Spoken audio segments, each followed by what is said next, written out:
when you view the NFC contending teams, Philly, Detroit, Barkley, Gibbs, the Rams with Kyron Williams, he's certainly better than anybody we have. You even want to go to sort of those next level of contenders. Well, you could throw McCaffrey with the 49ers in there, but you could go Josh Jacobs in Green Bay, Bucky Irving in Tampa. The back situation that they have in Seattle is a good one when healthy. Aaron Jones in Minnesota. Chicago, DeAndre Swift came in here and averaged over 7 yards a carry and had a back-breaking touchdown run that would have been the play of the game had it not been for the Hail Mary. Washington's running back room is bottom level in the NFC. And again, I want to make this clear. I really like Ekeler when he's healthy.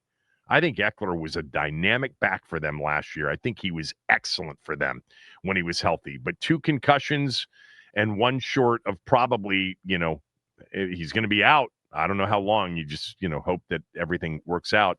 And then Brian Robinson Jr.'s availability and his consistency for sure. All right. Running backs in Washington. Are they good enough? Is this running back room good enough for a Super Bowl contending team? And if not, what would you do about it? JYD, go ahead. Hey, John, Kevin. I'm well. Basically, what I would do is I like Chubb or whatever, and I would bring him in, on a low cost deal.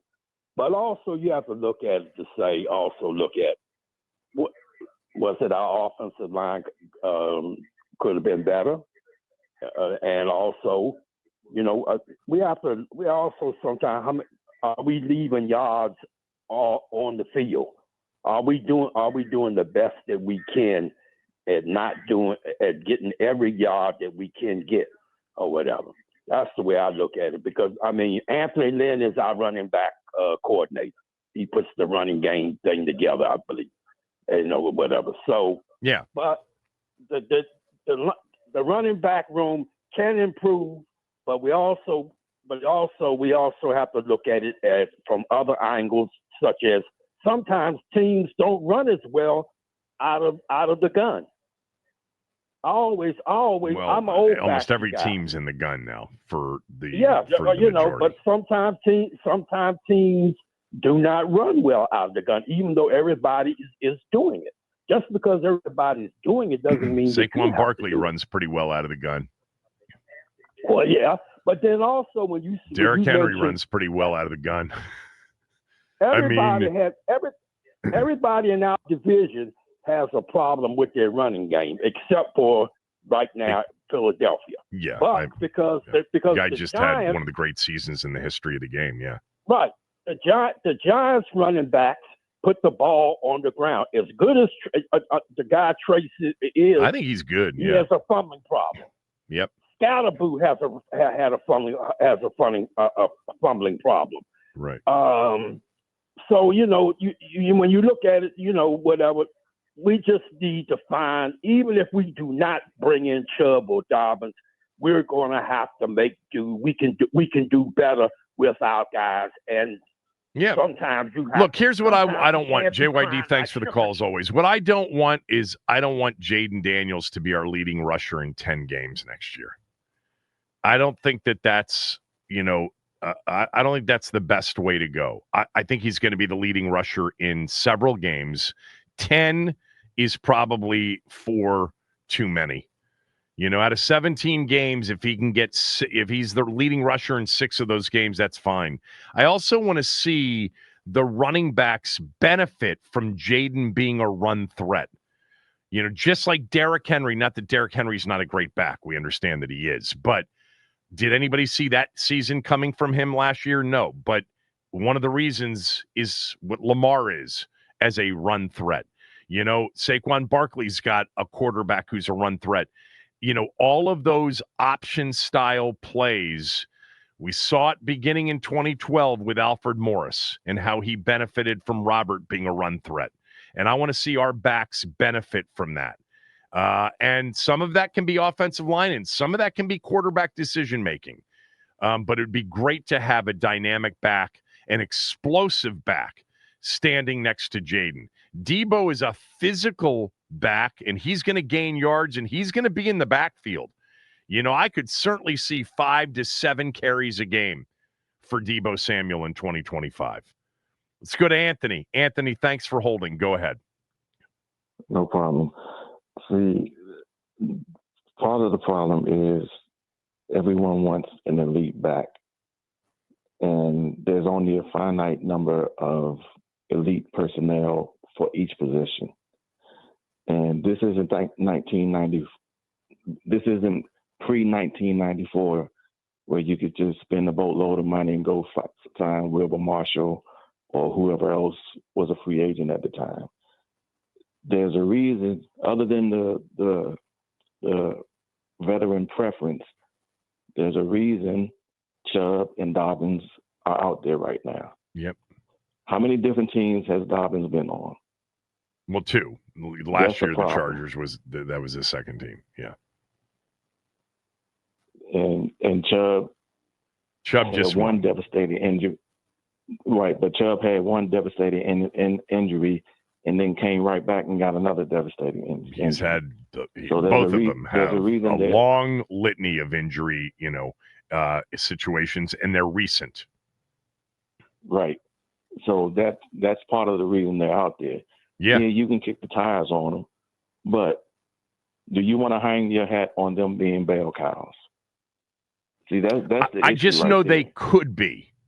See, Anthony, what I would say is I know they could be more so than any back that's on the roster, but I understand that there's great risk. And so I'm not the medical person. I just would hope that Washington would continue to think in terms of upgrading their running back room, which would certainly, I think, result in at least a look-see on both of them.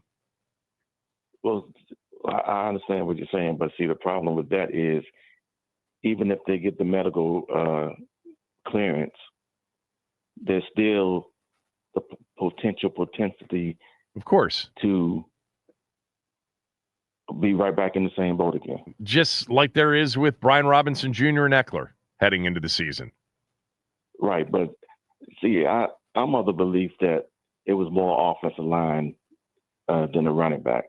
Yep. I mean, because the inside players, they get beat with quickness all the time. Allegretti, the other guard, and Cosby, they get a swim move done against them, and they're automatically beat. So that was, in my opinion, that was more of the problem than the actual running backs. Okay.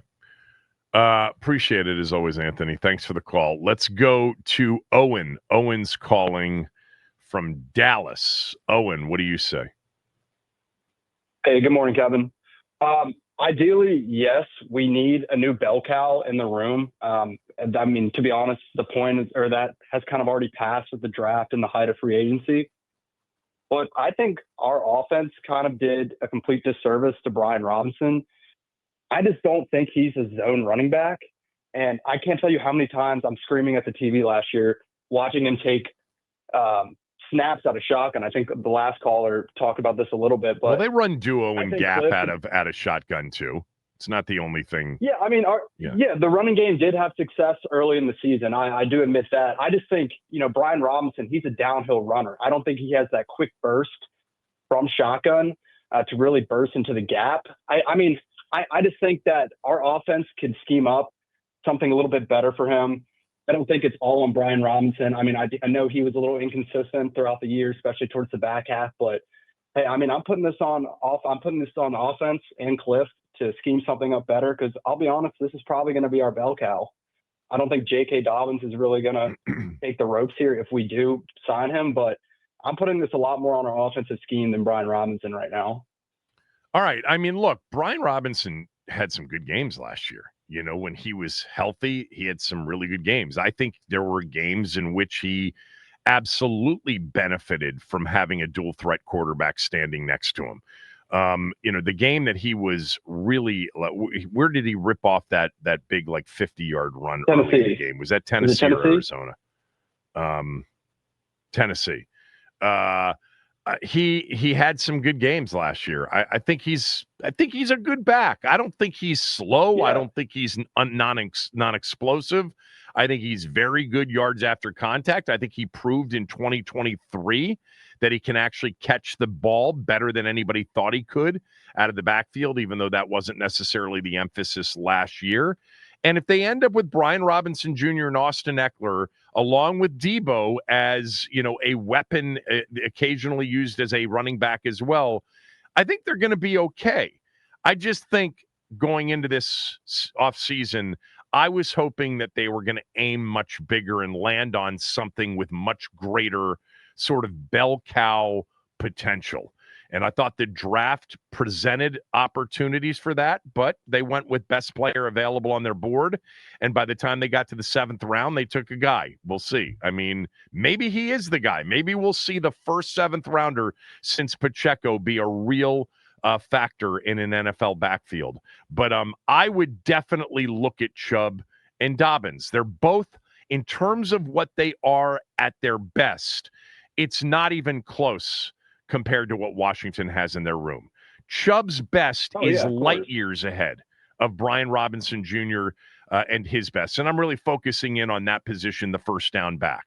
J.K. Dobbins, his explosiveness, there's nothing that equals that on the roster right now. So I would look at both of those players, and if there's a belief that they could be healthy for the majority of the season and it's not super expensive, I'd bring them in.